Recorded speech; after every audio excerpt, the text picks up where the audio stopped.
agents. Mr. Chair, nagkaroon na po ng order of execution. Huwag po kayong magsisinungaling, madam. Wala po kayong ginagawa talaga. Ang tanong, paano magtitiwala ang bayan sa inyo? Ano pong participation ninyo? Hindi nyo i-guide. Saan nyo po galing ang notice of disallowance? Amin po, sir. Pero po, sir, dahil may mga proseso nga po sa Sus korte, Mariosep sir, na proseso. Puro kayong proseso, pero walang nangyayari. Pinag-uusapan natin tiwala. Senator Win? Yes po. Yes, go may ahead. interject. Quick question lang po. Follow up on that question kay Engineer Bryce. Engineer Bryce, meron kay resident auditor. Sino po ito? Sa pagkakakilala ko po si Ma'am Cindy po. Nakakausap niyo po ba? I mean, pasok ba siya sa grupo ninyo sa transaksyon para nabibigyan niyo ba siya? Ilang porsyento binibigyan sa kanya para pirma lang siya ng pirma? Specific na wala po, pero alam ko kinakausap siya ni Boss Henry tsaka po ni accountant namin. Ng accountant ninyo? Regarding po dyan. So alam ng COA, resident COA auditor niyo yung mga ghost project na yan? Mga substandard project, alam yan? Sa pagkakaalam ko po. Will you confirm, Engineer Alcantara? Your Honor, tingin ko po wala pong alam si auditor doon sa mga ghost project po because they're relying on the documents po. Hindi po sa actual field po talaga. In fairness po kay auditor. Relying wala po sa alam. mga documents na sinasabit nila Bryce Hernandez at saka JP Mendoza. Is that correct? Actually po, ang proseso po, Your Honor, accounting section po ang nagsasabit po sa... Accounting section po ninyo? Yes po, Your Honor. Nandito po ba ang accounting section po ng DPWH sa District 1? Siya palang nagsasubmit sa COA? Sir, bagong bypass po. Lahat ng mga tao may sakit, may cancer, Sa bypass may po. bypass, may trangkaso. Sige po, that's all, Senwin. Thank you. Akala ko second round muna yun, Senator Tulfo. Ang punto ho namin, Ma'am Sunico, is ibalik ang tiwala sa COA. Because in many of our organizations, COA talaga ang safeguard doon. Sa local government, COA rin. Even pinaka-barangay, COA rin. Pero ito, hindi ako naniniwala na makakalampas to sa COA kung hindi ho kasali siya sa modus. No, pwede yung na-absuelto ho siya ni Engineer Alcantara, but then again, ang gusto ho namin, mabalik ang tiwala sa COA. Chair, isang interjection lang. With the permission. Yes, with the permission. Talaga pong ang tiwala, napaka-importante. Madam COA, yun pong 140,414,518 pesos 37 centavos. Ito po ay notice of disallowance sa SBMA.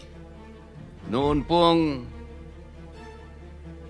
June 20, 2017, after several petitions raised by SBMA, nag-issue na po ng desisyon ng Korte Suprema, final and executory. Final and executory. Ang nagbayad lamang po ay halos 3 million. Ang hindi po nyo siningil, 137 million plus.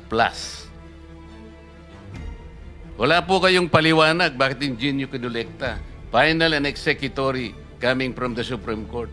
Paano magtitiwala ang bayan sa inyo?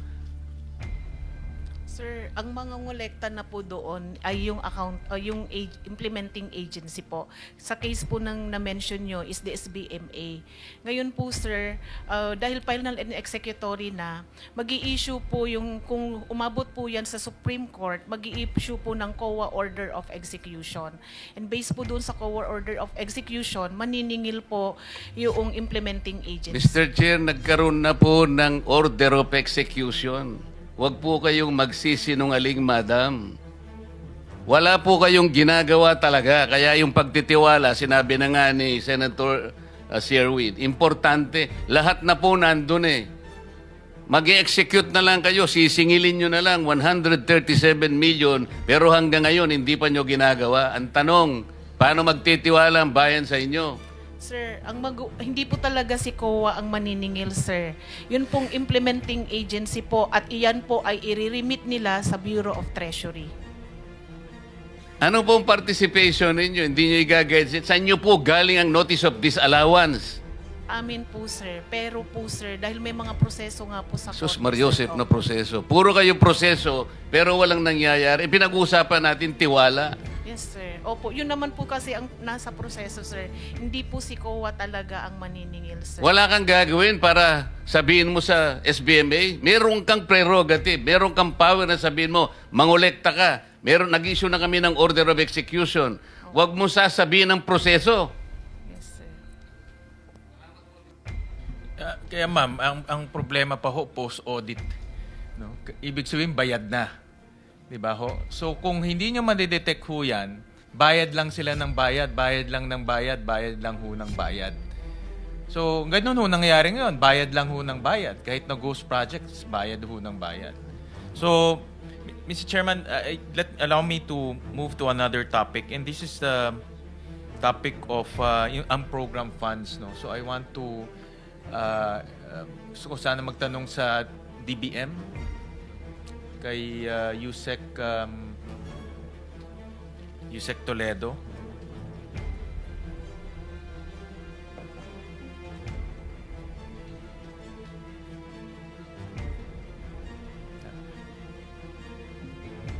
Yusek, ano ang guidelines that governs yung pag-apply at paggamit ng unprogrammed funds? Ano pong specific guidelines ho yun? Thank you, Mr. Chair. Mr. Chair, we have special provisions of the unprogrammed operations that we follow. Basically, following that, Mr. Chair. But the special provision, prioritization lang yun eh. Yung Yes. specific guideline for agencies to follow para maka-request sila at ma-release yung unprogrammed funds. Okay, Mr. Chair. Mr. Chair, ang nangyayari po dyan, pagsasubmit po ang agency, in this particular case, the DPWH, for special budget request. What guidelines first? Ano yung, di ba nagre-release kayo ng memo, ano yung, Okay. ano yung susundan nilang guidelines? Okay. We have issuance po ng what we call the fund release circular, which is what you fund release, which is basically NBC, National Budget Circular. For this year, we issue NBC 595. 595. Sir, we'll Yes, give you an Mr. extra 1 minute kasi expired na yung 7 Ah, minutes. sige po. Extra one Okay. 1 minute. So, 595. And dito po sa guidelines na ito, sino sa, DPWH, sige, yun ang ating focus. Sino sa DPWH ang dapat ho mag-request?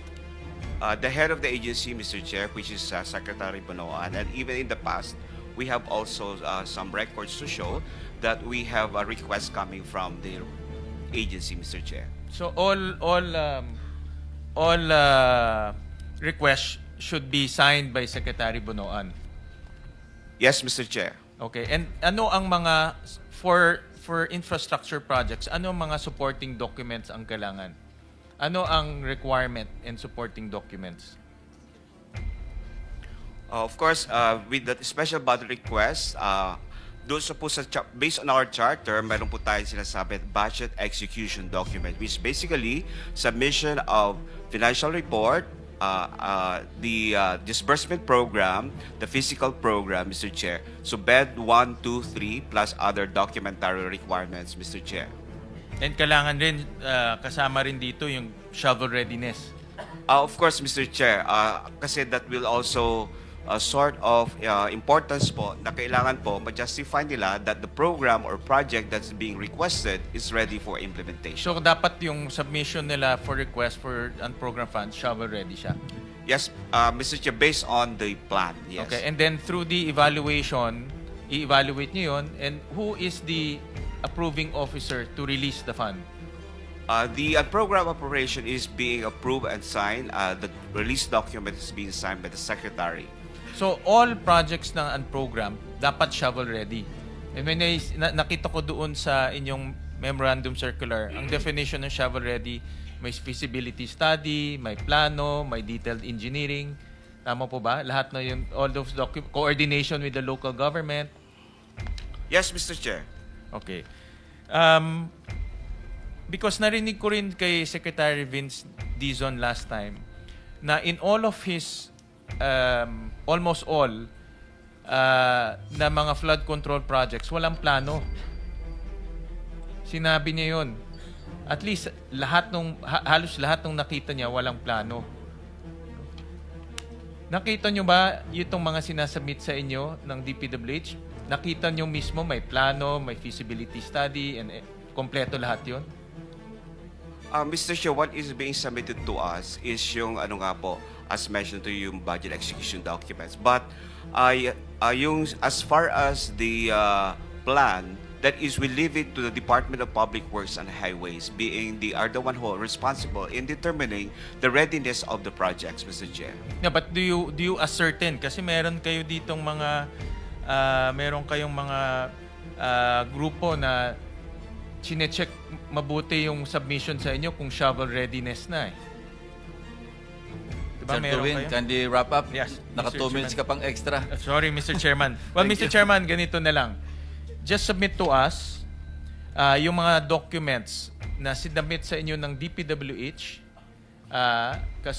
Kasama din dito yung mga supporting documents and the documents that led to the release of SARO. Yes, we'll provide that, Mr. Chair. From 2022 to 2023. This is on the case ng unprogrammed funds. Yes, Mr. Chair. Mr. Chairman, ito last na ho to, no, before I terminate. Because I was also, since si Mr. Saldico ay madalas hong mabanggit dito and highlight ho siya nitong ano natin. I'll just show some of our findings sa research ho namin. Pakilabas nga yung slide 3. So, lumalabas ho, Mr. Chairman, slide 3, na from 2022 to 2025, 34 billion na ho ang na-release to SunWest Corporation.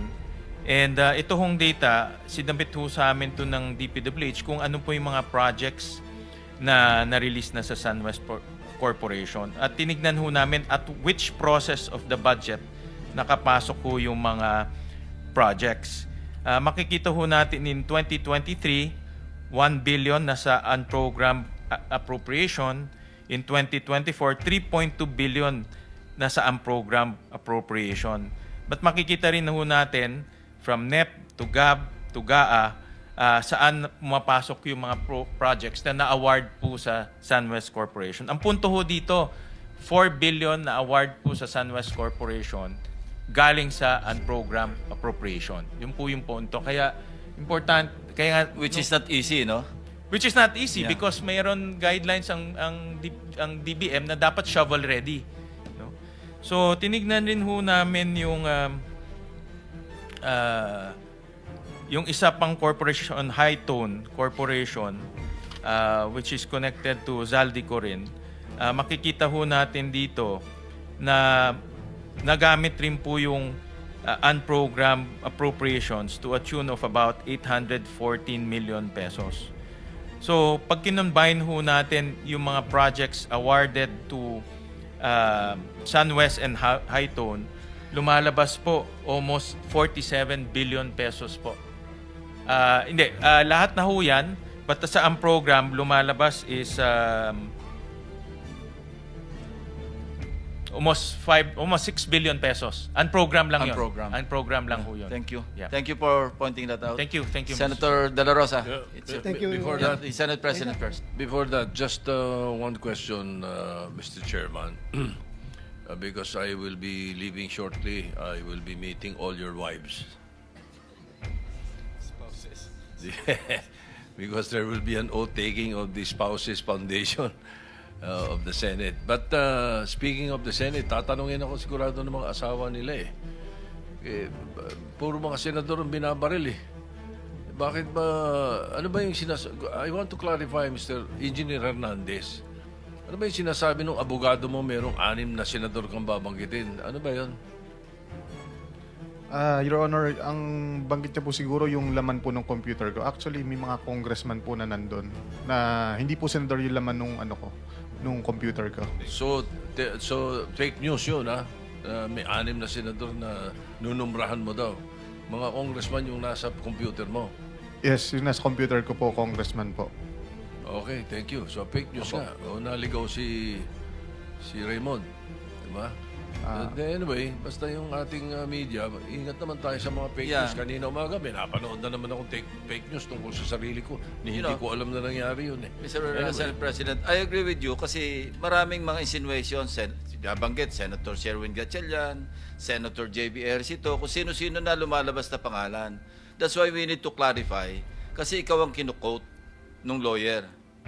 And nasa national news ito eh. So in fairness to our colleagues na hindi naman talaga nabanggit at wala namang katibayan, babanggitin na nakabitin at ikaw ang reference, you know, the Senate President has to really clarify this matter because this is a sensitive issue, hindi ba?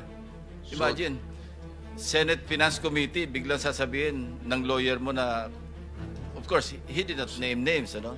Pero may mga insinuations na sumunod, pinabagit yung mga pangalan. So for the record, Engineer Hernandez, hindi totoo yun. Hindi po, Your Honor. Alright, thank you. Mr. Chair, follow up ko lang doon. Hindi na, Kahit na ikaw time na. ko na. Time ko na. Time mo na yan. Yan na. May 7 minutes ka. Bryce, during the interview ng abogado mo, si Raymond Porton, Attorney Porton, sinabi niya na pinagalitan ka pa daw niya. Bakit ka daw namimili kung sinong sasabihin mo? Totoo ba ito? Hindi po, Your Honor. Ako po ang nagalit sa kanya kasi mali po yung information na lumabas. Ikaw ang nagalit sa kanya.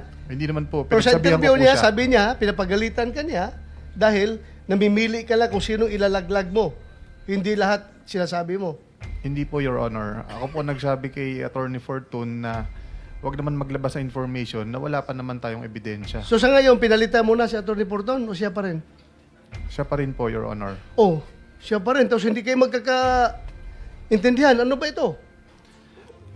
Patuloy pa rin ang inyong relationship kahit na nagkababanggaan kayo?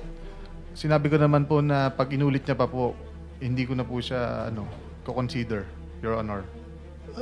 Mr. Chair, may I move that next hearing, Atty. Porton be invited here because mabigat yung sinabi niya, Mr. Chair. Dahil ito'y parang sort of... Consult tayo sa legal kasi abogado yan, lawyer eh. Yeah, we have That's to invite him as... lawyer-client relationship. Tingnan natin, tatanong muna tayo sa mga abogado, hindi tayo abogado pareho eh. We have to invite him as a resource person, Mr. Chair. Dahil it's like a sword of Damocles hanging over our heads. Pag sinabi niyang gano'n, dapat pa klaruhin ninyo. It can be anybody. Pwede ako, pwede siya, pwede si Senator Risa, pwede si Senator Bam. Dapat maklaro ito. Kaya sana maimbitahan si Atty. Porton. I got a feedback. That's confidential yun. That's attorney-client privilege communication. So, pero bakit niya sinabi sa media, Mr. Chair? Ikaw, hamonin mo na lang. Huwag na dito. Thank you, Mr. Chair. Salamat. Pero Mr. Chairman, yung kliyente na mismo, dinideny yung sinasabi ng kanyang abogado. No? So... Sige, Mr. Chair. Sa Soler, Mr. Chair, yung binahanap natin na tao na gumagawa ng fake na ID. Andito ba? Torigusa? Halika. Archibald Torigusa. Engineer, siguro may utang pa to sa inyo, no? Your Honor, malaki po utang pa sa amin. 24 million, ano? Opo, Your Honor. Mamaya, tanungin natin. Mr. Chair, yung movement ng resource person papunta sa upuan, deducted yun sa time, Mr. Chair, ha?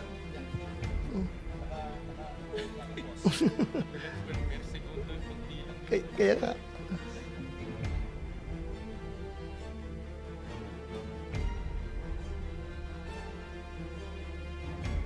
Mr. Torigusa, nakapag-oath ka na?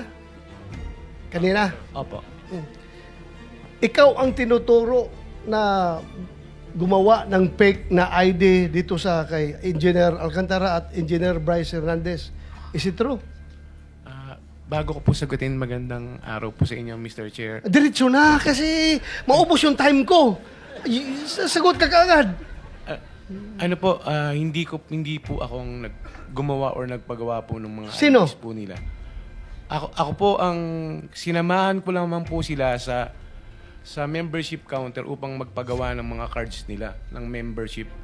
Actually, Your Honor, kung mabibigyan lamang po ako ng pagkakataon, pwede po sana na kung ma-retrieve po yung CCTV, nandun po yung occasion na nakapila po silang lahat, pumipirma po at dala po yung mga So let's go to the main point of the issue. Bakit ibang pangalan nila nakalagay sa ID? Hindi ko po alam yon, Your Honor. Kung sila ang tanungin ko, hindi rin daw na alam. Kayo daw nagbigay. Alam mo, mabigat ito because kung totoong kayo ang nag-facilitate sa pag-manufacture ng fake ID para ito mga taga-DPWH kahit na illegal sila na maglaro dyan sa casino, nagiging instrumento kayo. You are not only an accessory, you are an accomplice to the crime na inubos nila yung pera ng gobyerno sa paglaro dyan sa Soler dahil kayo ang nag-facilitate. At yung pag-facilitate ninyo ay talagang krimen yan. Falsification. Gumawa kayo ng ID na ibang pangalan para hindi sila matunton. Your Honor... Sino ang gumagawa ng ID doon sa Soler? Hindi ko po talaga alam, Your Honor. Hindi nga. Sabi mo nga, nakapila sila doon. Sino ang nag-ooperate doon? Sa membership counter po. Sinong mga tao doon? Yung mga empleyado po ng Soler. So, dinay mo na hindi ikaw ang nag-facilitate na pag-issue ng Hindi po talaga, fake? Your Honor. Ako po, kung ang sinasabi ko nga po, kaya ko pong panindigan ng aking salaysay. Kasi meron pong, kung mai-retrieve lamang po yung video, lahat po sila doon, nakapila po sila So, doon. sino ang nandoon, nagbibigay ng gumagawa ng ID? Magbigay ka ng pangalan. Ano po yun iba-ibang, empleyado po, papalit. Sige, magbigay ka ng pangalan para patawag na din dito. Alam nyo, naubos ang pera ng Pilipinas dahil sa inyo Pina-allow nyo sila doon maglalaro ng fake na ID. Kaya hinigop nyo yung pera ng DPWH. Your Honor, kung mamarapatin nyo po, Oh. nung makilala ko po sila, naglalaro na Sa, po. balik lang tayo sa tanong ko. Opo. You can give me names kung sino ang gumawa ng ID nila? Wala po akong knowledge, sir, pagkapangalan po Pero yung mga... Sino nga ang tao doon? Ikaw nga nag-escort doon, papunta doon. Sino gumagawa ng ID nila? Hindi ko na po maalala, sir. Your Honor, since 2022 pa po yung pangyayari po na yun. Sure ka, ha? Opo. You can be cited in contempt pag nagsinungaling ka dito. Hindi po ako nagsisinungaling. Ikaw lang ang hindi milyonaryo na makukulong ngayon dito. Lahat yan, milyonaryo bilyonaryo yung na-contempt namin. Ikaw wala kang pera, pero sasama ka doon sa baba. Ako nga po, Your Honor, yun po ang kinakasama ko ng loob, siyempre. Huwag ka lang umiyak. Hindi po, ang inaano ko lang po, yung pati yung mga anak ko, saka yung nanay ko na nananahimik po. Kami po, lumalaban lang po ng pareha sa buhay. Alam ko, empleyado ka lang dyan Pero yung nga lang, tulungan mo kami na makuha ang katotohanan. Kaya ka pinatawag dito. Kasi kung alam namin na ikaw na diretso, hindi ka na namin tanungin. Papusasan ka na namin diretso. Kaya tinatanong ka namin para malaman namin kung sino itong malaking sindikato na ito Para paggawa ng programa hanggang pag-implement, hanggang sa paglustay ng pera na nakamkam nila, kasama kayo sa sindikato dahil kayo ang nagbigay ng ID na hindi fake. Hindi po talaga ako. Okay, wala kami ibigay na pangalan. Wala po kasi po akong kinalaman. Ma-retrieve mo yung CCTV doon na kung 2022 hindi malabo na, sabihin naman ng CCTV na good for 1 month lang maximum yung retention ng memory ng CCTV namin. 2022 malabo na. Kaya I am relying your human memory, not the CCTV memory. Your Honor, pwede pa pong pagbasihan yung membership card nila. Kasi real time po yung pictures po nila doon eh. Yung kung ano po yung picture nila doon, yun po yung araw na nagsipirma po sila nung ginagawa nila yung card. At doon din po nila prenisinta yung mga IDs. Okay, sige. Hanapin namin yan. Opo. You're not yet off the hook, ha? Opo. Papatawag ka pa rin Okay namin. lang po, okay Ha? lang po, Ha? Your Honor.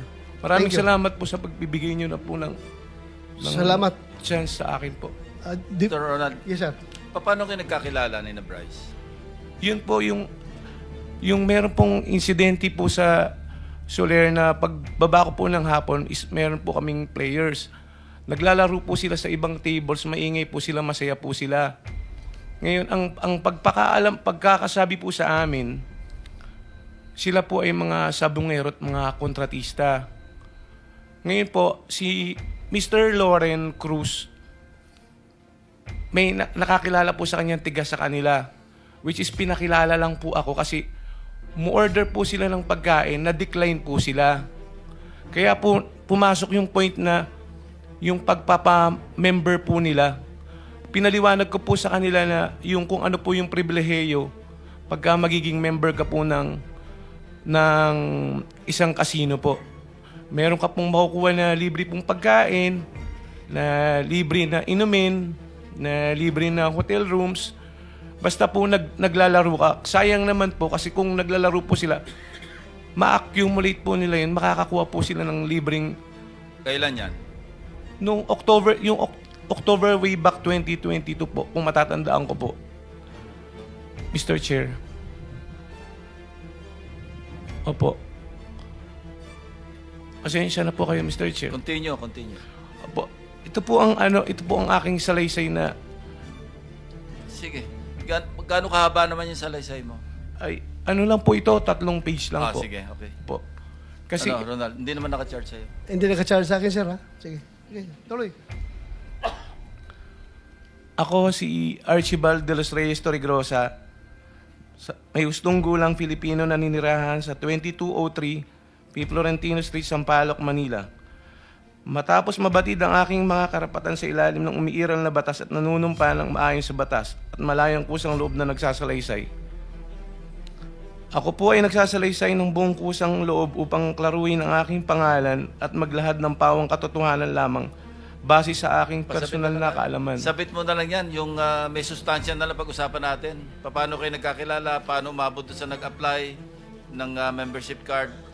Yung po yung, ito po yung ano. Sige, diretso mo na lang doon kasi alas 12 na. Apo, yung po yung kinikwento ko po sa inyo po, Mr. Chair, kanina po, na kung bakit ko po sila nakilala. Yung po yung kasi pag araw-araw po ako sa casino, alam po namin yung mga bagong mukha din po doon at mga bagong... Tapos na tayo doon. Paano sila nakapag-apply ng membership card? Magkaiba yung membership Apo, card. bumalik po sila po. Sandali. Apo. Magkaiba yung membership card saka yung fake ID, hindi Apo, ba? opo. Okay, paliwanag mo yun. Yung membership card po, kasi para po makakuha ka ng membership card is kailangan po ng valid government issued ID. Kailangan po yun para pagkuha niyo po ng card. Which is, pinaliwanag ko po sa kanila. Tapos, nag-decide po sila siguro after 3 to 5 days na bumalik po sila ng casino. Which is, pagdating po nila, in-inform po ako ni Mr. Loren na nandyan na po sila. Kung pwede daw tulungan ko po sila ng pagpaprocess po nung mga cards po nila. Makikita mo naman po doon po sa CCTV na sinamahan ko po sila doon sa pila. Which is yung mga bagong member din po, pumipila din po. Dala sila mga government-issued ID. Opo. Oh. Sige. Opo, pumipila din po sila. Tapos pagdating po doon sa counter, pag tinawag na po yung pangalan mo, pipirma ka po. Tapos pipicturean ka, yun po yung lalabas po doon sa card mo. So apparently, yung mga fake ID na, yung mga fake na pangalan na, yung mga aliases na yung isinabit nila doon. Hindi ko po alam, Your Honor, sila... Yun ang lumalabas sa kanila. Anong pangalan sa membership card? Kung ano po yung ilagay po nila doon sa lisensya po.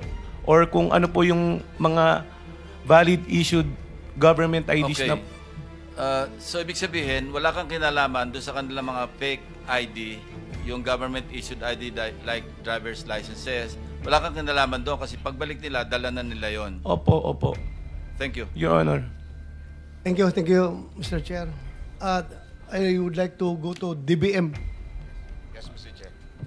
Layo, sir, oh. From casino to DBM.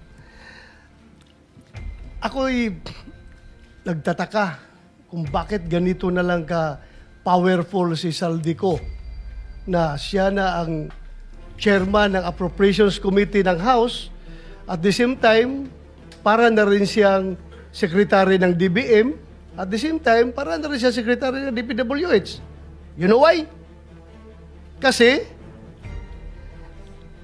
dito sa records natin for 2024 only yung unprogrammed appropriations, particularly doon sa SAGIP, strengthening assistance for government infrastructure and social programs, 200 billion plus ang na-release ninyo and 155.8 billion ni-release nyo sa DPWH. Ang program ito Ngayon, sabi ni D. Alcantara, pupunta sa kanya si Saldico, nagsasabi na meron kaming ilalagak sa inyo na pera, na pondo, gumawa ka ng listahan. Tapos, pag gumawa na si Alcantara ng listahan, submit niya kay Saldico. So, ang tanong ngayon from Saldico, ito ba'y sinabit niya kay Secretary Bunuan or diretso na sa inyo? Bakit nakapag-release kayo ng SARO sa mga ghost projects sa Bulacan na galing sa program appropriations? Mr. Chair, Sige. we only act on requests coming from the agency, not from the Congress. So in this case, this comes from the Department of Public Works and Highways, Mr. Chair. Okay, Engineer Alcantara, sa pagkakaalam mo, pag-submit mo ng listings ng project kay Saldico, binibigay pa niya kay Secretary Bunuan para Sir, si Bunuan mag-request ng DBM? Sir, hindi ko na po alam yung after nung nagbigay po ko kung Saldi. Hindi ka nagtanong? Hindi na po ako nagtanong. Basta sa kanya ko lang po pinapasa by Viber po. Okay, so assuming na ito ay sinasubmit ni Saldico to Secretary Bunuan being the head of, tama ba sabihin ko, head of procuring entity si Secretary Bunuan in this case? No, Mr. Chair, No. he is the head of the agency. Head of agency. Kasi isasubmit niya ito sa inyo in the form of agency budget. Special budget request. Ano? Special budget request, Mr. Chair. Special budget request. Isasubmit sa inyo. Ngayon, pag nag-certify ang Bureau of Treasury na merong available funds, magbigay ka agad kayo ng SARO para dyan. Correct? Mr. Chair, of course, based on the request, we will evaluate and then kung titignan namin, Mr. Chair, kung there's available excess revenue because an program fund could only be unlocked if there is an excess revenue certified by the Bureau of the Treasury. Correct. Oh, so kaya nga ako'y nagtataka. Imposible magawa ito lahat ni Saldico na walang kakunaybans dyan sa loob ng DBM. Mr. Chair, I don't think so Senator na mangyari ito. Bigyan pa ng additional 1 minute or 2 minutes additional? 2 minutes, sir. 2 minutes, sige. Last, 2 minutes. Yes, Senator Wing. Nag-interject ka naman sa akin. So ako. Kay Engineer Alcantara, pag nagsasubmit kayo ng project, meron bang feasibility, flood control feasibility study, detailed engineering, coordination to the local government, isang mahabang listahan, meron bang ganun? Wala po.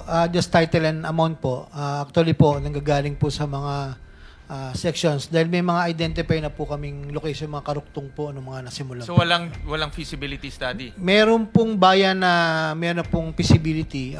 Pero yung sinabit nyo yung mga sinasubmit nyo sa unprogram, yung mga typical lang. Title and amount lang, Your So Honor. walang feasibility study, walang detailed engineering, kasi Yes, Your Honor. Title and amount lang. Yun nga sinasabi namin, Yusek Toledo, these are not these are not shovel-ready projects. Bakit nalabas yung pondo kung hindi siya shovel-ready projects? Yan ang nanggaling na kay Engineer Alcantara. Mr. Chair, we have a certification also coming from the agency that is ready for implementation based on the forms and even the submission and even our documents will show you. At the same time, Mr. Chair, given that yung under the administrative code, sila po dapat ang may mandato to identify, plan, secure funding for programs, design, construct, or undertake pre-qualification bidding and award of contracts of public works projects. So, mean to say, sila po talaga ang napakadali lang mag-identify, Mr. Chair. ang tanong dito, napakadali lang. Bakit ang bilis ninyo makapag-release ng SARO galing sa program funds? Yun lang ang tanong namin. Anong influence meron si Saldico sa DBM? Bakit kapag siya ang naglagak ng pera, particularly sa first district ng engineering district ng Bulacan, bilis kagad na isyuhan nyo ng SARO? Mr. Chair, we don't know what is the Congressman Saldico as far as the influence niya sa project, because that is already Hindi ako by nagtatanong. agency po. Hindi ako nagtatanong ng influence sa project sa inyo, Wala sa po. DBM. Wala Bakit po. approve kaagad? Mr. Chair, we only follow what is being Or prescribed by the guidelines. ganito. Baka hindi ay ikaw nilalapitan. Baka yung boss mo. We don't know that. Ha? I don't know with the chair. Ganito lang. Bakit nagwa-wonder ang Pilipino? Bakit ang bilis ninyo makapag-issue ng SARO doon sa mga unprogrammed projects na nagiging ghost projects? Itong tanong talaga eh. Ito ang tanong. Bakit ang bilis ninyo makapag-issue? Sabi nga ni Sinwin, that should be, ang standard nyo is shovel ready. Meaning, pag-issue na ng SARO, pag-implement, tabol kagad, pala, ganon. Oh, ito'y ghost projects. O paano kayo nakakaroon ng shovel ready na ghost ang napuntahan? We don't know Ano about, ito? Mr. Chair, we don't know about the ghost. Kasi ghost project could only be determined once it's not being approved as one. The pondo, hindi namin malalaman, Mr. Chair, kung ghost siya o hindi. Kaya nga, pero yung as to preparation or submission po ng budget, ang nanggagaling lahat po dyan, because we have also charter to follow na kung hindi namin i-release based on the request at nag-comply lahat po sa requirements, then kami naman po ang mananagot. So, based on our charter, we follow what is in our charter and of course, release the document based on that charter, Mr. Chair. So, meron po kami sinusundan talaga, Mr. That is published in our website. Alam mo, kung gusto, maraming dahilan. Kung gusto, maraming paraan. Pag ayaw, maraming dahilan. Alam mo, pareho tayo na sa gobyerno, gusto sana namin mag-cooperate kayo fully. Bakit ganito? Let us, please help us to answer the question why. Hindi lang question ko yan. Question ng taong bayan. Kung bakit kapag mga project na gusto ni Saldico, ang bilis ninyo maka-issue ng SARO. Yun lang akin, ha? Ay, hindi kita pinupult, Mr. Yusek, ha? Hindi ikaw ang may kasalanan. Hindi kita pinupult dito. Oh, you have now 5 seconds. 5 seconds, sir. Nagtataka lang ako, bakit ang DBM ang bilis maka-release ng SARO para sa mga request ni Saldico? Yun lang. Yeah, Mr. Chair. Sige, respond na lang and then time's up. Lahat po tayo, sir, Mr. Chair, we are ruled by law. So we follow what is in the law, what are the rules and regulations. Yun lang po ang masasabi ko. We have the charter and we have to obey that charter and we have to follow that. Because kung di namin sundan yun, kami naman po ang malalagot. Kaya as I've said, tapos na po yung time nyo. Sir, kunti lang. Sige. Hindi kita pinupult dito. Huwag mo sabihin na, baka sabihin mo na naman si Senator Bato, gustong baliin ko yung batas para, sumunod tayo sa batas. Yeah. Ha? Thank you, Mr. Chair. Sumunod tayo sa batas, pero ang tanong ko lang, sana may sagot. But anyway, hindi mo kayang sagutin, wala tayong magawa. Thank you, Mr. Chair. Senator De La Rosa. Senator, before I recognize, i-clarify lang kay Archibald, empleyado ka ba ng Soler? Hindi po, Your Honor. Paano ka napupunta doon? Paano ka nakapag-influence ng ganon? Ako po ay matagal na pong naghahanap buhay po sa anong job description mo? Casino po, sa casino po. Specifically, anong job description mo? nagba-buy and sell lang po kami, sir. Your Honor. Anyway, sige, never mind. Sige, Senator Pangilinan is recognized. Thank you, Mr. Chairman. Ang una kong tanong ay sa COA. Nasaan ang COA?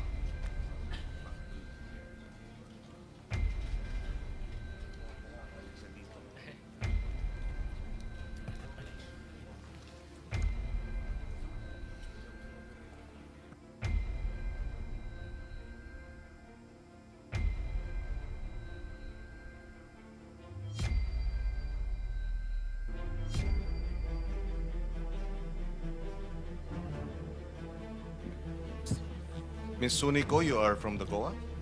For Your Honor. Yes. Si Commissioner Lipana, is he in the Philippines? As far as we know po, sir, naka-sick leave po siya. Ang balita po namin nasa Singapore po. Okay. Is he under investigation by the COA? Sir, Right now, after all the allegations and the revelation and the testimonies? Sir, clarify ko po kung ano pong gusto nyong sabihin sa investigation. Kasi po, sir, di ba po impeachable official po siya. Pero... No, with respect to your internal, your internal processes as a commission, hindi naman pwedeng maghihintay kayo ng impeachment? Should you not also have your internal investigation? Sa mga transactions po siguro, sir, nire-review na ng mga auditors, and even po doon sa na-mention po nung nakaraang hearing, sir, na meron po siyang transaction sa Bulacan, kasama po yun sa fraud audit. Pero doon po sa position niya bilang commissioner, sir, na investigation, parang hindi po saklaw ng COA po. Ibig sabihin, hanggat walang impeachment investigation or complaint, walang aksyon ng COA sa ganitong klaseng sitwasyon? Sir, hindi ko po masasagot, sir, kasi, sir, di ba po ang option lang it's either mag-resign po siya or ma-impeach po siya. Okay, but kung gano'n ang hihintayin natin, ibig sabihin, hanggat walang nagpa-file ng impeachment complaint, wala ring internal disciplinary processes yung COA. For example, okay, I can understand that up to a certain extent, although I disagree with it, no, na wala kayong pwedeng gawin dahil impeachable officials. But dun sa mga COA auditors na may kinalaman o na-involve or sila ang nag-audit nitong mga ghost projects, meron ba kayong ginagawa tungkol doon? Kasama po siya sa fraud audit, sir. Kasama po siya sa objective ng fraud audit team kung involved po yung mga auditors natin. And then eventually kung ma-prove po siya ng fraud audit team natin na kasama po yung mga auditors, isasubmit po yan sa internal audit affairs po namin. Yeah, but how long will that take? Kasi ang pinag-uusapan dito 2020, at least initially 2023, 2024, 2025 based dito sa Salaysay. Okay. Meron na kayong ongoing investigation ng mga auditors ninyo? In other words, meron bang nag-audit sa mga auditor? Meron po, sir. Opo, meron po. Okay, kasi nga yung gusto nating malaman kung totoo ba yung biro na commission o audit. Ibig sabihin, bigyan nyo kami ng komisyon at kung walang komisyon, bibigyan namin kayo ng audit. Kasi hindi natin alam paano nakalampas lahat itong mga substandard, etc. ng ilang taon. No? So, we need that information in the next hearing. If you can at least submit an updated, ano ang update doon sa mga investigation ng mga auditors that may have yung fraud unit. What do you call it? Fraud Audit Office po, sir. Okay. Opo. But as far as I'm concerned po, sir, wala na po din doon sa team yung mga auditors natin sa Bulacan First District Engineering Officer. Na-reshuffle na po sila. Opo. Bakit naman reshuffle? Baka mamaya kung saan sila dalhin, doon naman sila gagawa ng kanilang kalokohan, hindi ba? Hindi po, sir. Wala na po sa auditing unit po. Yes, but should not there be a deeper investigation? Were they involved? May ongoing na po, okay, sir. So we want the update. If it's meant to be confidential, then we will keep it strictly confidential, but the committee I would be interested, and I'm sure the committee would be interested to know what you're doing. Opo, sir. Okay, Opo. thank you. Thank you. And sa usapin ni Commissioner Lipana, mabalik lang tayo. Meron akong kontrata dito, contract of agreement, no?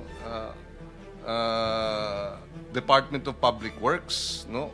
Involving Convergence and Special Report Program, Olympus Mining and Builders.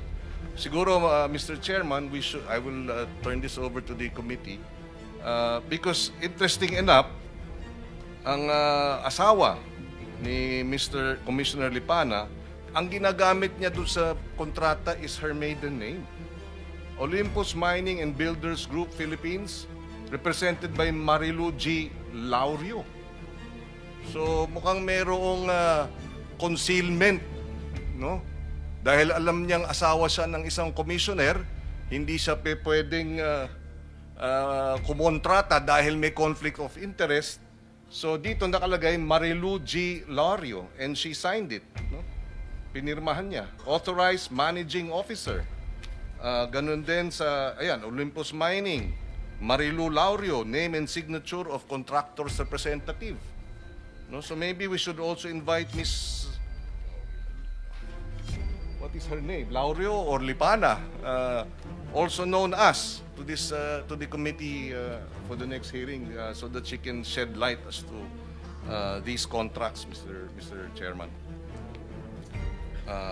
Now, puntahan natin si Sims Construction, Sally.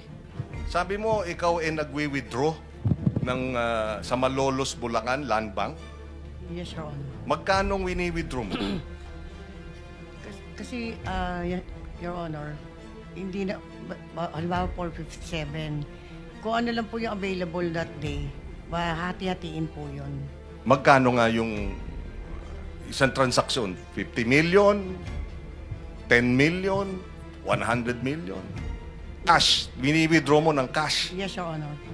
Ano po may withdrawal po 457 457 million. Pumayag yung bank manager sa 457 million cash. Wala kayong cheque? Checking account ba yun? Cash po yun, Your Honor. Na-request ko po. Paano pumayag yung bank manager na i-release yung 457 million cash? Ano naman po sa land bank naman po yun at Your Honor. So land bank, bank manager. Yes. Also Lilibeth Lim. Malolos Highway po. Andito pala, is she from the land bank? Malolos branch. Ma'am, can you join us? So may arrangement ba kayo, Sally, sa bangko para pumayag sila ng may malaking transaksyon na gano'n na ilalabas? Please come forward, ma'am. Yun sa land bank. Your Honor, papaalam naman po ako sa kanila.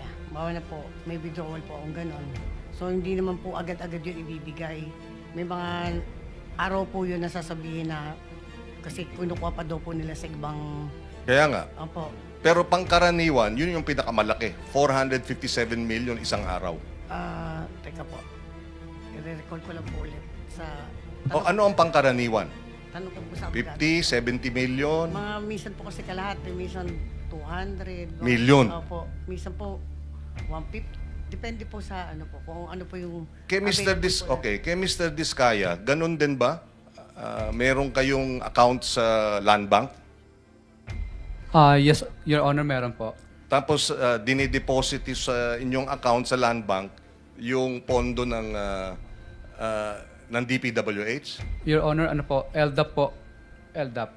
Ibig po sabihin yung mula po sa DPWH pag binayaran kanila, papasok na po yun sa account mo. Sa land bank? Opo, nasa'yo na po yun kung gusto mong i-withdraw or panatilihin na po muna doon. So, kayo may checking account kayo o nagwi-withdraw din kayo ng cash? Pag kailangan pong bumili ng mga materyales na cash para po mas makamura, doon lang po kami nagwi-withdraw ng cash. Pero umaabot sa 100 billion din yung inyong account sa land bank? Tama po ba yan? Depende po sa collection po na makukuha po namin. Well, yes or no? Umaabot ba ng billion ang accounts ninyo sa land bank dahil sa mga project ninyo? Hindi naman po, kasi kadalasan po pinabibili din po ng materyales at saka pampasweldo. Pumapasok pa rin sa account ninyo. Yes po, Your Honor. So nagkakaroon ng reflection sa account ninyo yung pumapasok na billion-billion. Yes po, Okay, Your Honor. okay. That's all I need to know. Ma'am, practice ba yan ng bangko na magre-release ng 457 million cash? Hindi ba red flag na yan na dapat nire-report? Ang gusto natin malaman dito complicit ba ang banking system natin sa ganitong klaseng corruption? Mr. Chair, apologies po that I can't...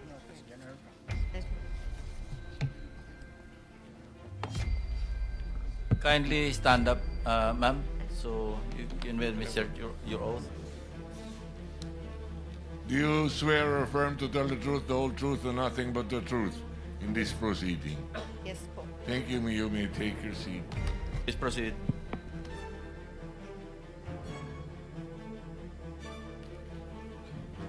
Go ahead, ma'am. Please answer the question. May I request to repeat the question if okay po?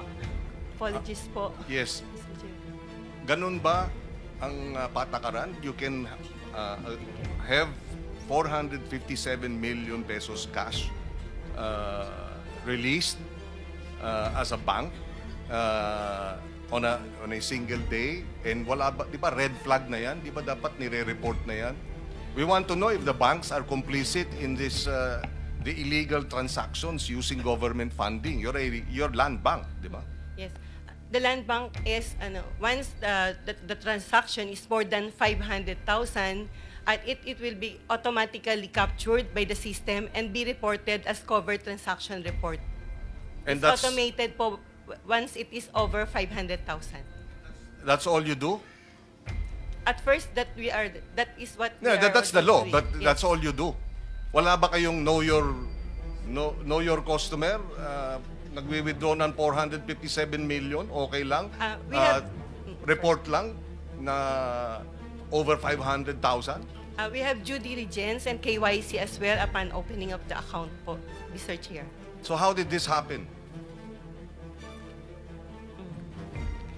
In particular account po, it is according to bank secrecy, we need to request for the consent of the client. Miss Sims, Miss Sally, okay lang siyang magpaliwanag?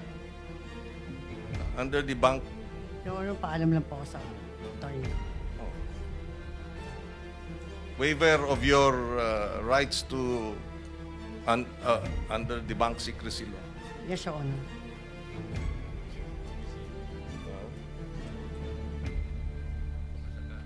Well, anyway, so you're amenable. Go ahead, ma'am. Yes, we have a copy of the of the waiver that we can let her sign first now, Okay. so that I can answer. Yes, so can you have that done?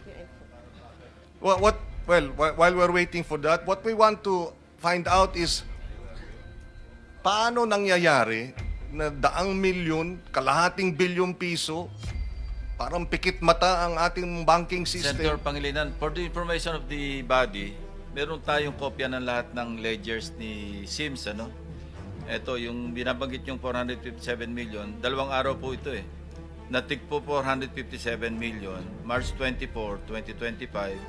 Yung isang withdrawal, total in 1 day, July 3, 2025. Ito yung sinasabi ni Ms. Santos, parehong delivered do sa office ni Engineer Bryce Erickson Hernandez.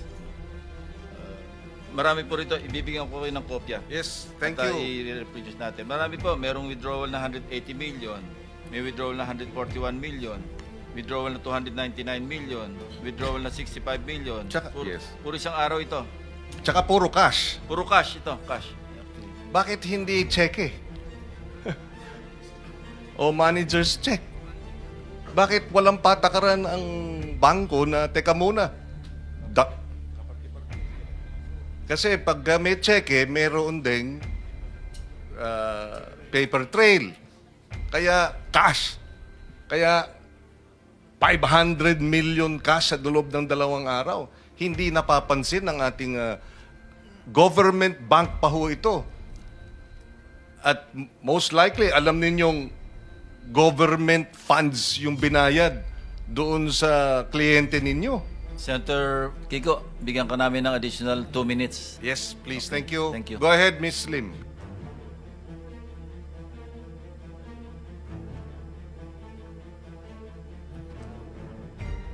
Mr. Chair, since we already have the signed consent of Ma'am Sally Santos, can I explain the process flow? Because before it came through her account, will it be alright po?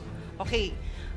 The process is since Ma'am Sally Santos is recognized by the DPWH as their contractor and listed in their list of creditors. Then the process flow is the funds. Okay, although everyone knew that it came from the notice of cash allocation from the Department of Budget and Management, then it goes to Land Bank, to the DPWH Central Office account, then my head office na maintained with South Harbor, then the South Harbor DPWH will issue a notice of cash allocation intended for the DPWH Bulacan First Engineering District Office. So upon receipt of the Bulacan First District Office, they will issue an advice of checks issued and canceled. So that advice of checks issued and canceled coming from them with the regulation of the Bureau of Treasury for the 24 hours period before they can withdraw it or before they can credit it to their respective accounts of the contractors. So after the 24 hours, the following day, they will issue the list of due and demandable accounts payable, advice to debit accounts, that is the LDDAP ADA. They will send us that ADA and then Land Bank will process it through the financial system. Then upon uploading, it will automatically credited to the different accounts, a passbook account of the different contractors. So once we receive that different accounts, that it will credit the account of intended for Ma'am Sally Santos. And that amount that she withdraw is not necessarily a one-time credit. It's on different LDDAP number po. So then yung sinabi nyo yung nag-pile up, that's it. Yes, but you didn't explain, is that standard? You can withdraw 500 million pesos in 2 days? Actually, as manager, we try to market the account for as long as they did not need it right away, so they can still maintain it with Land Bank. Then that amount that it maintained for days before the account of Ma'am Sally called us and requested for a withdrawal. Yes. Then pero, upon receipt, upon knowing of her withdrawal, right away we informed her that we need to source fund for that we cannot automatically kaya have nga that 2 fund. days. Not only 2 days, it took for that particular account. This transaction was 2 days. Based on the 2 araw to put together yung 457 million. Yes, Your Honor. So hindi kayo nagtaka? Bakit cash? Bakit 457 million? At bakit 2 araw? Your Honor, hindi po ako kasi magtataka or mag-iisip ng negative since the funding is coming from the government and the DPWH and knowing it's for the project. So, hindi po ako talaga nagtaka po. Hindi ba common sense lang na 200 million cash for the project? Paano? Meron bang nagbabayad ng cash? Ano yun? Di ba dapat cheque? Actually po, yung list of creditors is a passbook account. And yun po yung nire-report po nila. Then they have their The principle behind yung 500,000 suspicious transactions is because, suspicious transactions. Kumbaga, so hindi suspicious transaction yung kalahating bilyon, 2 araw nilabas? Cash? Your Honor, to be honest, kasi hindi ko po, I am not an engineer or you support every project, hindi ko po alam kung ano po yung project na yun or whatever, since it's a deposit account, yung depositor na po talaga yung nakakaalam. It's hard, well, anyway, as bank manager, it's hard to believe na hindi katakataka na sa loob ng 2 araw, yung pondo ng gobyerno pwedeng ilabas ng kalahating bilyong piso na basta-basta. Cash. Senator Kiko, tanungin ko lang kay Ms. Sally. Sino nag-i-inform sa inyo na nakapasok na yung pera? Yung bangko o sina Bryce? Si Engineer Bryce po. Sasabihan ka na nandyan na, Yes. na-credit na sa account mo Yes yung po. 457 million. Yes po. Yes po. So, sino nagbibigay sa instruction na withdraw mo? Si Engineer Bryce po. Siya rin? Yes po, Your Honor. Siya rin na magbibigay instruction na dalin mo? Yes, Your Honor. Thank you. Ma'am, did you file a suspicious transaction report before the AMLAC? Yes po, for that particular account. Can we request for a copy? Anyway, there is already a waiver. Mr. Chair, may I be recognized? Yes. Kindly introduce yourself. Rafael Yap po of Land Bank Philippines. Yeah. Dimas, may we request that he be sworn? Do you swear or affirm to tell the truth, the whole truth, and nothing but the truth in this proceeding? I do. Please proceed. Mr. Chair, we'd just like to raise that the under the AMLA, suspicious or covered transaction reports are considered confidential. So we cannot answer or divulge any such information concerning that. With the indulgence Yes, of Senator, are you saying pag ganito kalaki, hindi nyo kailangang i-report sa AMLAC? No, no, Mr. Chair. It's just that we cannot divulge to Even to AMLAC, you cannot. to it's part of the sorry if with your permission, if we could Can we talk to AMLAC with the Yes, indulgence yes, of please. AMLAC, where are you? Tama po ba yung pinagsasabi Good morning, nito? Mr. Chair. Hindi nila kailangan mag-report sa inyo ganito ng transaction? Before I answer, Mr. Chair, I'd like to manifest that I have not yet sworn. Do you swear or affirm to tell the truth, the whole truth, and nothing but the truth in this proceeding? Thank you. Take your seat. Sige po, pakisagot po. Mr. Chair, may I have the question repeated? Question is, sinasabi niya, may confidentiality, hindi lang kailangan i-report sa inyo yung ganung kalaking mga transactions. I mean, almost half a billion. Tama po ba yun? They don't have to report it? Your Honor, yung po ang pag-report po nila ng STR is subject to the risk appetite po ng covered institution po. So it depends on the parameters or guidelines na nasa palisiya po nila. Sir, paki-simplify kasi marami yung nakikinig sa atin. Yung po, hindi natin maintindihan. Yung layman term lang po, layman's term na gamitin po ninyo. Pwede ba, ang tanong ko po, pwede pa na hindi po nila i-report ng bangko halos kalahating bilyon na. Meron pong illegal na po na nangyayari. Mr. Chair, I'm sorry, Sen. Well, that's my own question. That's my only question. Yes po. Yung pong transaction po kasi, kung beyond the threshold amount po, automatic po, yung 500,000 pesos po, automatic po nire-report po yan as a CTR. Ngayon po, sa batas po natin, may mga circumstances po na naka-enumerate doon kung kailan pwedeng i-report as STR po ng bangko. Suspicious transaction report po. Okay. So, kung sa kanila pong discretion po, ang interpretation po nila is papasok po yung transaction, even if it's beyond the 500,000 pesos po, they can report that also as an STR. Oh, okay, so okay lang, I can proceed. Yes. So, a suspicious transaction report was submitted to you, AMLA. Of course, that suspicious transaction report now, they're saying, is they cannot divulge the contents of that report, right? Because the law says so. Tama ba, Mr. AMLA? Mr. Chair, for us to be able to answer it specifically, may we ask for an executive session? Okay, we will do that later. But anyway, because nga it's confidential. Now, my question Senator is... Kiko, you have 24 seconds. Yes. Aren't you buried with all these reports that you're not able to act on it? Assuming meron kayong basis to act, what do you do? 500 million, 2 days from a contractor, withdrew cash, galing sa DPWH, anong gagawin nyo? Wala. Ito po, usually, pag trigger for investigation po, we are able to conduct a backtracking of the transactions, Your Honor. Yes, but and then what?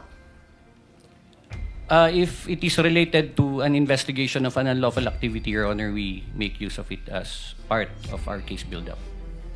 But you can't freeze it there and then.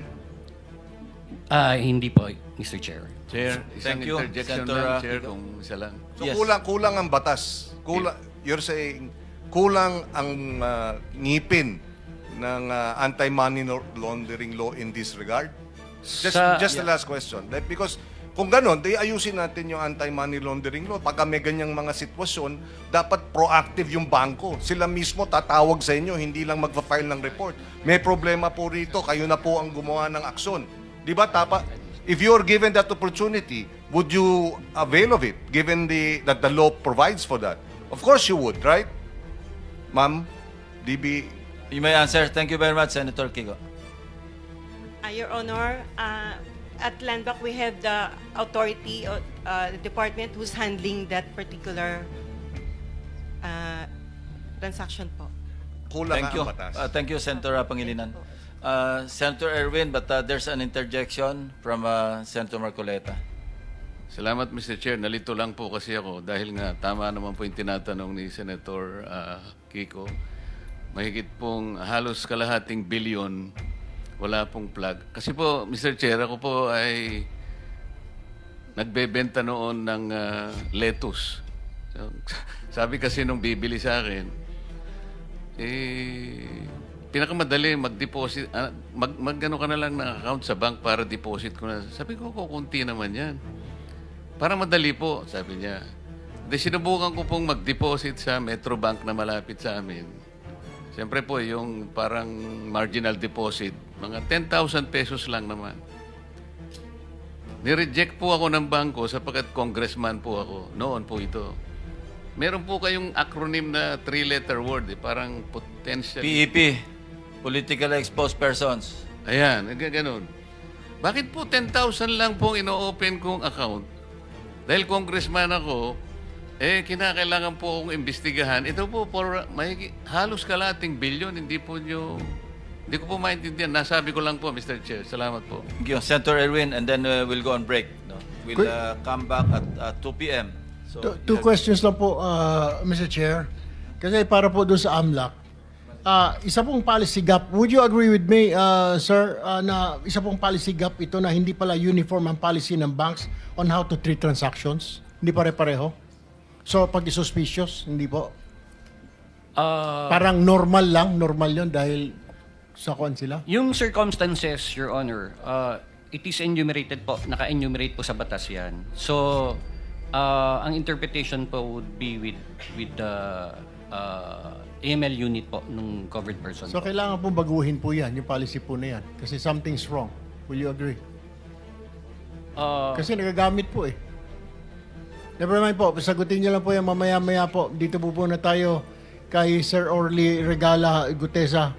Sir Orly, itong katabi mo, mga driver ito si Balatbat, si Santiago, nagdi-deliver. Itong si Balatbat, nakapag-deliver na raw kay Saldico. Nakita mo ba ito? Magkakilala ba kayo niyan? No, Your Honor. Hindi pa kayo nakakilala niyan? Yes, Your Honor. Mr. Balatbat, hindi mo na mamumukaan si Sir Orly, security po ni Saldico? Hindi po, Your Honor. Hindi mo rin kilala? Hindi po. Alright. Sir, I have, Mr. Chair, with your indulgence, I just have two quick questions. Anong trabaho ninyo, sir? Security? Bago po kayo nag-security, anong trabaho ninyo sa Philippine Marine? Sa infantry, artillery, saan po kayo? Dati po sa intelligence po ako sa Marine Corps. Intelligence. Tapos diretso na po kay Saldico o meron pa kayong VIP muna na daanan? Dati po galing ako sa Coca-Cola. Naging consultant po ako sa Coca-Cola. Tapos po, kay Saldico na? Opo. Nag-resign po ako sa Coca-Cola. Di napunta po ako sa kay Saldico, sir. Kay Saldico na po. Yun po yung unang politiko ninyo? Yes, Your Honor. Alright. Sir, tanong ko lamang po, okay. Diba, mabigat po yung inyong nag-deliver po kayo kay Speaker Martin Romualdez. Could you name kung sino po mag-deliver? Siyempre po, kailangan nyo i-confirm na na-deliver na po, boss, yung pera. Kay, siyempre, i-confirm mo kay Saldico, na-deliver na po sa bahay ni Speaker. Sino po mga dinideliveran nyo? Alam nyo ba ang pangalan? Sa dami po ng pera na yon. Sa pagkakaalam ko po, wala po kaming direct contact doon sa receiver kasi ang may direct lang contact doon, Your Honor, is si Paul or kaya si Mark. Si Paul or si Mark? Yes, Your Honor. Kasama ninyo, si Paul or si Mark, mag-deliver ng pera? Yes, Your Honor. Kay Speaker? Yes, Your Saan Honor. bahay po ito? Doon sa 42 Forbes, Your Honor. 42 Forbes. Okay. Alright. Ilang beses po kayo mag-deliver doon sa 42 Forbes na sinasabi ninyo? Bakit po nilaman na bahay po ni Speaker yun? Sino po nagsabi? Based doon po sa pa-deliver ng i-deliver sa bahay ni Speaker. Sino nakakaalam? Si Paul at saka si Mark? Yes, Your Honor. So, dinadala po kayo doon sa bahay ni Speaker? Yes, Your Honor. Ilang beses po kayo nag-deliver ng pera po doon? Simula po nung pag-start ko doon is ang actual ko pong deliver is 3 beses, Your Honor. 3 beses? Yes, Your Honor. Sa isang delivery, ilang maleta po ang dinideliver niyo doon sa 42 Forbes? Yung sa 42 Forbes, sir, Your Honor, yung sa nakuha naming 46 doon sa Bali noon, inakyat mo na yun sa bahay nila sa Horizon. Din nung ibinaba yung 46, naging 35 na lang yung box na naibaba. Dinala saan? Doon sa 42 Forbes na, Your Honor. Sa bahay mo ni Speaker? Yes, Your Honor. Ilang beses kayo nag-deliver doon? Minsan lang? Ilan? Ako, during that time, 3 beses sa akin, pero based doon sa group chat namin is, kasi namumonitor ko po yung group chat ng movement ng duty ng basura. Is 3 times a week, most likely, lalo na pag December. Pare-pareho ba yun? Kung ilang maleta na deliver mo, ganun din yung ibang grupo na halaga o na amount ng maleta, equivalent na maleta? No, Your Honor, hindi ko na sila mamonitor kung ilan yung maleta na idinideliver. Pero 3 times a week ang delivery doon sa 42 Forbes? Most likely, Your Honor. Sinasabi mo ng bahay ni Speaker? Yes, Your Honor. Gaano katagal po ito? Ilang buwan po ito na 3 times a week, 3 times a week? Ilang buwan po ito? Nung time ko po, from December po yun, December eh.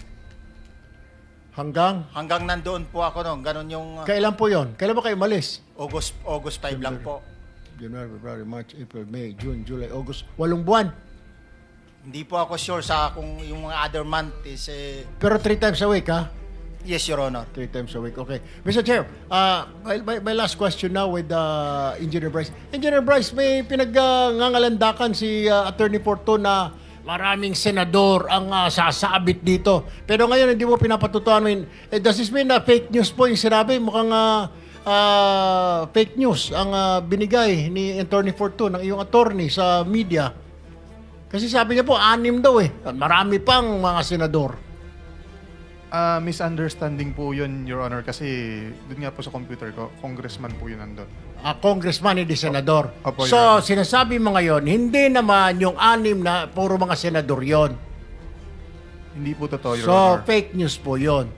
Kaya mag-usap po kayong attorney, mamaya po ako mag-usap kayo. Sabi Yes, mo, ayusin yes po. Kasi hindi po maganda tignan at hindi rin maganda pakinggan na 6. Yung mga tao ngayon nagtatanong, sino ba yung 6 na yan? Sino ba yung mga kulang pa na yan? And I think that is unfair. Can you please inform your lawyer? Ano po? Nalinawin niya po kung congressman, di congressman po. Ano po? Kung meron siyang alam. Doon pa sa computer mo, mabilisan na lamang po. Nabanggit po ba ang Speaker Romualdez doon at saka Saldi ko? Kong Zaldi po meron. Kong Saldi sa computer mo. Wala pong nabanggit doon na Speaker Romualdez. Wala po, Your Honor. Mr. Chair, that's all for now. I'll reserve some of my questions later. Thank you, Senate Mr. President Chairman. Mr. Chairman, just one question to Mr. Gutesa. Kasi parang nalito lang na kami ng konti doon sa kwento mo. Can you give the details nung sinasabi mong delivery between Eric Yap and Saldico? Sino nag-deliver sa kung kanino sa kwento mo? Nung part of December, sir, ng 2024, doon ko po na aktuhan si Congressman Yap na siya mismo ang nag-deliver doon sa Bali Verde 6 ng 46 na maleta na naglalaman ng yung level kasi ng maleta may nakalagay na post 8, may nakasulat na 48 siya eh. Pagkatapos nung binuhat na namin yung maleta na yon, inilagay doon sa bahay, binubuksan ni Paul yun, saka binibilang. Kaya na-notice ko na... Okay. Sabi mo galing kay Eric Yap? Yes, Your Honor. From one congressman to another. Saan nyo kinuha kay Eric Yap yung 46 na maleta? Dineliver lang niya po, sagkita lang po kami doon sa sa Valle Verde 6. Dinala niya lang yung mga maleta na yun doon sa Valle Verde 6 during the time. Tapos kayo ang nag-deliver sa? Nilipat po namin sa sakyan, dinala na namin sa Horizon yung mga maleta na yun. Yun yung 46 na sinasabi mo? Yes, Your Honor. Okay, thank you. Mr. Chair, I just want to make addition, yung mga clarification po na gano'n. Kasi po sa Kongreso, siguro alam din po ito ni ni Senator Dante Marcoleta, magkasama po kami. Uso po yung bilihan ng budget sa Congress. Opo, the budget po, si Senator Marcoleta can attest to this. Kaya po minsan paghapon, pagpanoodin nyo po sa TV, paikot-ikot po mga kasamahan namin sa Kongreso, yun pala, lalapitan yung isa, may budget ka ba natitira dyan? Akin na lang, 20%, parang gano'n susus basta. Yun po ang pagkakaalam ko, Mr. Chair. Thank you for the education. Hindi Mr. namin Chairman, alam sa Senate yun. Point of information. Point Chair, of information. Yes, sir. Intervention lang, intervention. Yes. Just information. Mr. Orly, bakit kasi yung na-highlight mo yung 48 lang? Sabi mo naman, halos 3 beses sa isang linggo, meron delivery. Bakit yun lamang alleged delivery ni Rep Yap ang parang yun ang natandaan mo? Kasi yung po, Your Honor, yung kauna-unahan na nung mag-duty ako sa basura, yun ang kauna-unahan talaga na naaktuhan ko talaga. Ibig sabihin, unang duty ko, yun talaga yung bumungad sa akin, Your Honor. Pero marami kayo, may backup, kung may advance party ka mo. Ilan ba kayong, sabi mo galing ka sa Marines, ilan ba kayo talaga yung nagsisilbi kay Rep Saldico? Total ko parang nasa 90 plus eh.